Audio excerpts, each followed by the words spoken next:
Chika Babes! Welcome po ulit sa ating channel. Naging matagumpay nga ang unang araw ng mga housemates sa kanilang pagbibenta ng pares at tokot baboy na bahagi ng kanilang weekly task. Sa live event sa loob ng bahay ni Kuya, sina Isner at Michael ang nagsilbing host para sa kanilang Pinoy Big Pares, kung saan nagbenta ang housemates ng classic pares, overload pares at tokot baboy. Habang abala sa pagbebenta, naging masaya rin ang mga housemates sa kanilang interactive challenges. Si Bianca nga ang isa sa main cook ng kanilang tokot baboy, ang unang in-interview ni na Isner at Michael. At ayon nga kay Bianca, ang kanilang luto raw ay punong-puno ng pagmamahal at hinikayat nga niya ang lahat ng mga manunood na bumili na at baka maubusan pa. Pinasali rin siya sa kanilang Tokwawa Challenge, kung saan ang napili niyang challenge ay kailangan niyang kagatin ang sili. Para naman kay Bianca, ito ay madali lang at challenge accepted nga ito sa kanya. Sabay kain ng isang buong sili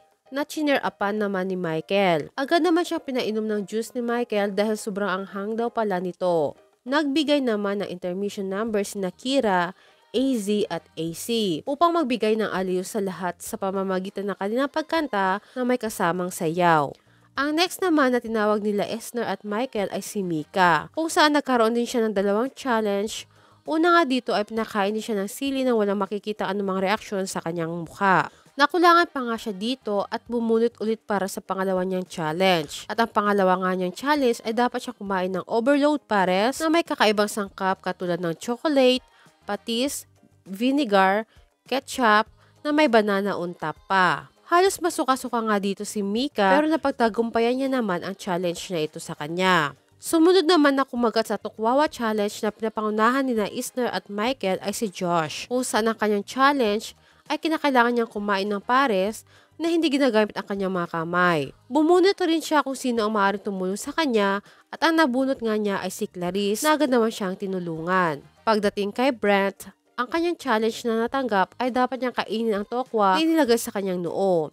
Hindi siya pwedeng gumamit ng kamay kundi mukha niya lang ang pwedeng niyang gamitin. Sa una nga ay hindi niya ito makuha at nahihirapan siya. Hanggang sa isinubo na lang ito sa kanya ni Isner. Sobrang nakakatawa nga ang kanilang palabas na ito. Hindi din pinanapas sa kanya ang challenge kung saan dapat siya kumain ng sili nang walang iniinom na tubig o gatas. At dalawa pa nga ang binigay sa kanya ni Michael para sa kanyang challenge. Nakilahok din si Ashley sa Tokwawa Challenge. Ang challenge nga niya ay kailangan niya rin kainin ang tokwa gamit lamang ang kanyang mga muscles sa mukha. Tinulungan rin siya dito ni Isner para matagumpayan niya ang kanyang challenge. Sinubukan rin niya ang isa pang challenge kung saan kakain siya ng overload na pares. Nang si River naman ang maging guest nila Isner at Michael, ay napakitang gilas ito sa kanyang nakakatawang magic trick gamit ang kumot. Samantalang si Dustin naman ay naglagay ng kanyang autograph sa kanilang cup para sa kanilang mga customers bilang souvenir. Binansagan din ni na Isner at Michael si Ralph bilang tigasaing king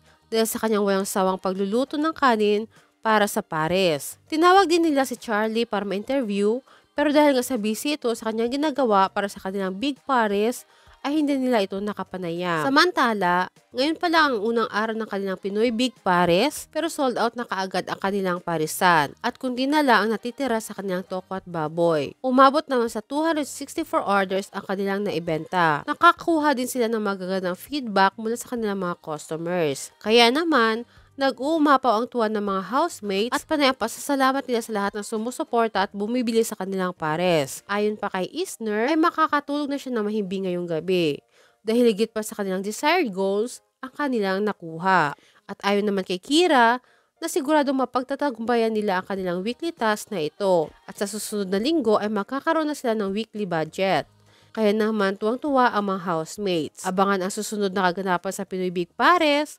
Okay, bye!